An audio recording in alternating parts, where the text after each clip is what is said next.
After a few months, I ventured to go in search of Swami Abhishiktananda, who was living in a small hut on the hill. He was in deep meditation. I waited patiently outside with immense interest to learn what a studious sadhaka, a true spiritual aspirant, should do while treading the path. Soon he received me with warmth, love, and tenderness, and I then raised that doubt of mine. Swami seemed very pleased at my eagerness and said, "Ganesan, instead of me explaining to you every detail of the nuances embedded in treading the path, I will narrate to you the life of a serious sadhaka who impressed me very much. She lived in the next cottage. Please listen with attention." Sundara Amma belonged to a wealthy Telugu family of Madras. She married young but lost her husband soon after. As a widow, she continued to live at home, surrounded by the love of her parents and brothers. She rarely went out, and when she did, it was always with her father.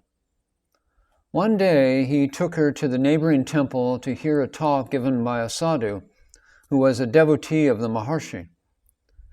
He narrated to the audience with religious fervor details of how the sage's spiritual transformation at the tender age of 16 took place at Madurai, his subsequent disappearance from home, his resort to the mountain of Arunachala, and how serene his presence is, showering peace and bliss on all who visit his ashram at the foot of the holy hill.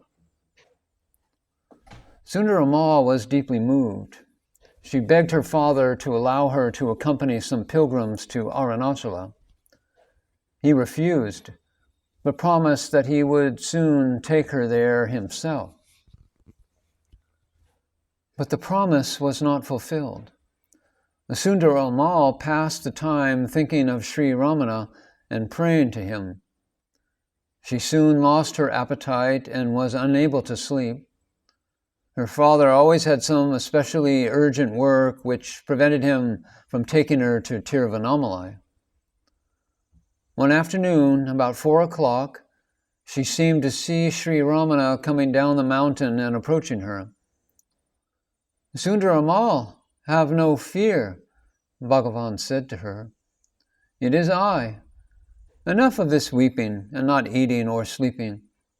Come, I am expecting you." Her heart was filled with joy. Once more she appealed to her father, and once more he put off the pilgrimage to another day. Some weeks later, she was alone one night in her room, weeping and calling on the Maharshi. Then, quite worn out, she fell asleep. Suddenly, she felt a blow on her side and awoke with a startle. It was about 3 o'clock in the morning. There was the Maharshi, standing by the head of her cot. "Come," was all he said. She followed him downstairs, crossed the hall, and came out on the veranda. Hardly had she reached it when, to her alarm, she found herself alone. The Maharshi had disappeared. She sat down uneasily. Soon a rickshaw appeared, and the rickshaw puller asked, "Is this number 12? And are you Sundara Amma?" "An old sadhu told me to come here and take you to the bus stand. Get in." Sundara Amma thought quite simply, "It is Sri Bhagavan, the Maharshi," and got into the rickshaw.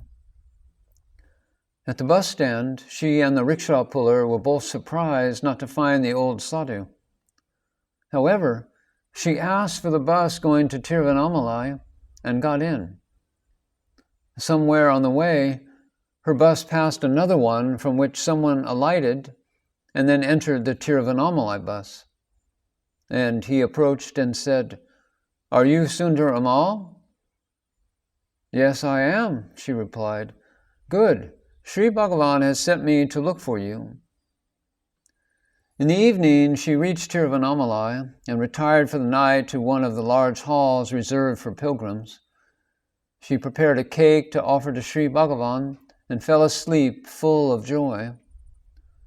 The next morning, she went to the ashram and fell at the feet of Sri Bhagavan. And he said, "Here you are at last. Did it take so long to reach me?" Sundaramal felt blessed and was in ecstasy. She was in the immediate presence of her Satguru, Ramana. Some days later, her brothers arrived, unable to understand how this child, who by herself had never set outside her home, could have managed to reach Tiruvannamalai. But Sundaramal was so deeply absorbed in Sri Ramana's presence that she never even noticed her brothers, either in the hall or at midday in the dining hall. Only in the evening were they able to approach her. They told her how upset everyone was at home and begged her to return. If she wanted, they would build her an hermitage in their garden, but nothing moved her, and the brothers even spoke of taking her home by force. "If you do, I will throw myself into a well," she said. Her brothers had to yield, but they soon returned with their father. They found her in a cottage near the ashram and arranged for her continued stay there. During the 15 years that remained of the Maharshi's life, Sundaramal never left Tiruvannamalai even for a day.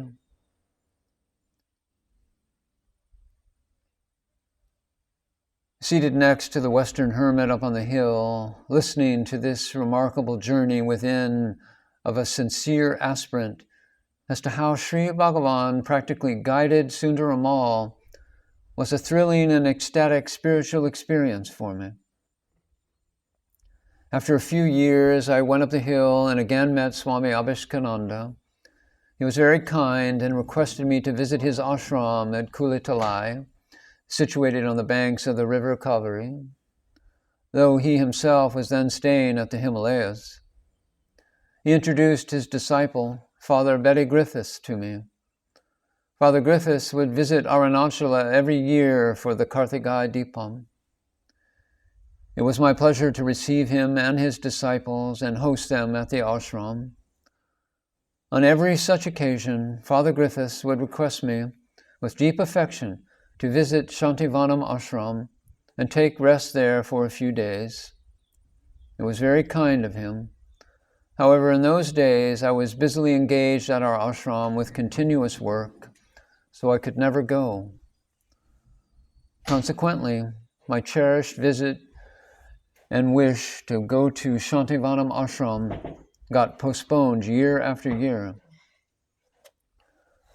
Though it was the time, the later half of 1970, when both Swami Abhishiktananda and Father Betty Griffiths had dropped their bodies, another Arunachala resident and Western devotee of Sri Bhagavan, Hamza De Reed, later known as Swami Hamsananda, took me in his car to his ashram in Kerala. The purpose was to decide whether we could help start a bookstall of Sri Bhagavan's books there. On our way back to Arunachala, Hamsaji asked me whether I would have any objection if we detoured and went to Kulitalai and stayed at the serene Shantivanam ashram for a day. I was delighted, and with joy I said, "Please take me there." During my stay at the ashram, my heart was filled with gratitude and fulfillment. It's not the ancient saying, "Great men's words would never go in vain." Absolutely true. I paid my homage and obeisance to the spiritual presence of Swami Abhishiktananda and Father Betty Griffiths at Shantivanam ashram.